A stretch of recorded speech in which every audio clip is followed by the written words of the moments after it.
G'day, ZiggyD here, and in today's Path of Exile guide I'm going to show you guys how I go about quickly and reasonably efficiently progressing through Act 2. Now this applies to normal and cruel difficulties, however in Merciless things are a little bit more difficult because the side quests are much higher level and it makes a bigger difference in that difficulty, so this won't apply to Merciless, but for leveling and progressing a character as quickly as you can, this is a good way to approach the first half of Act 2 essentially. So Act 2 is laid out in a fairly interesting way that makes you sort of have this decision when you first come into town. You've got to the west you've got river crossings, and to the east you've got the old fields. And you'll notice that these are the same monster level areas. So we've got 16 and 17, 16 and 18 there.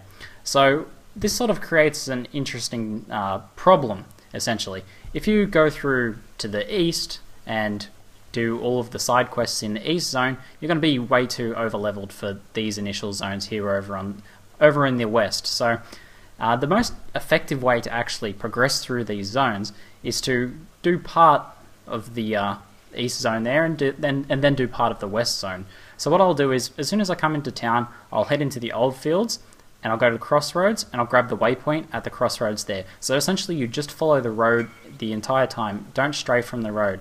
Now in the Crossroads, about halfway through the zone, the road will come to a crossroads as the name suggests, and in the corner of one of those edges of the roads there will be the waypoint, so make sure you grab that.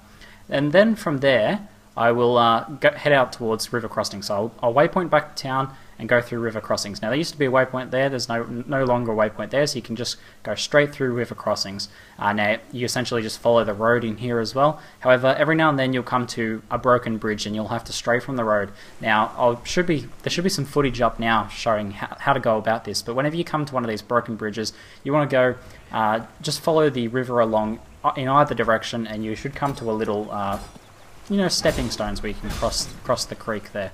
So that's the best way to go about that, and it'll either be off to the right or left. And then once you finish going through the river crossings, you come into the dark forest. Now, not too far through this zone, maybe about a third of the way through this zone, maybe halfway, will be a waypoint as well. So you definitely want to grab that waypoint because we're going to later use it to come to the Weaver's Chambers. And then once you've grabbed that waypoint, I'll typically head out towards the Western Forest.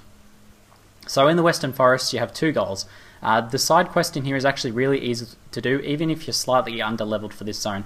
You might come in here around level 20, or maybe even level 19 if you've sort of been rushing like I often am. But even at level 19, this zone is fairly safe if you just avoid the exploding mobs in there.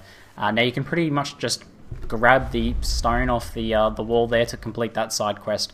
Now I should be putting up some footage for that as well. Then once you've grabbed that stone, you just want to head either left or right because it spawns randomly, but left or right, and you want to head towards where the bandit camp is, and you'll find the waypoint there. So you definitely want to grab that waypoint because you'll be coming back to do that bandit quest later. Now before just moving on to the order of the side quests that I'll tackle, I just want to mention that there's two side quests in here that you don't actually need to do if you're just trying to progress. The first is the Great White Beast here, which is just off the old fields. It's a little cave in there. The quest reward for that is just a rare built-in normal, so you can skip over that one if you want. The other one I'll skip over is Fellshrine Ruins. Although it's a good level to sort of progress to from Crossroads, the quest off of Fellshrine Ruins is just for some passive respec points. So that's one you can skip again as well if you're trying to just level efficiently. So we can completely cut out those two side quests there. So in terms of order of side quests I'll tackle, the first thing I'll go do is the Weaver's Chambers. Now the Weaver's Chambers is level 20. It's fairly dangerous because of the flicker striking spiders in there, but as long as you have some sort of good distracting ability like a totem or something like that, then it's not too hard to progress through. And then once I've done the Weaver's Chambers, I'll go ahead and do the Chamber of Sins, which is level 20 on the first level and level 21 on the second and third levels, if I recall correctly.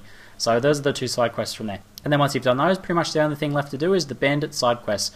You've got the Broken Bridge and the Western Forest. I like to do the Western Forest first since we've already got the waypoint, and then we can go back to Crossroads, take the waypoint from Crossroads, head up through the middle road there and go and do the Broken Bridge bandit there. And then once you've done that, you can start progressing into the second half of Act 2, where it just becomes fairly linear.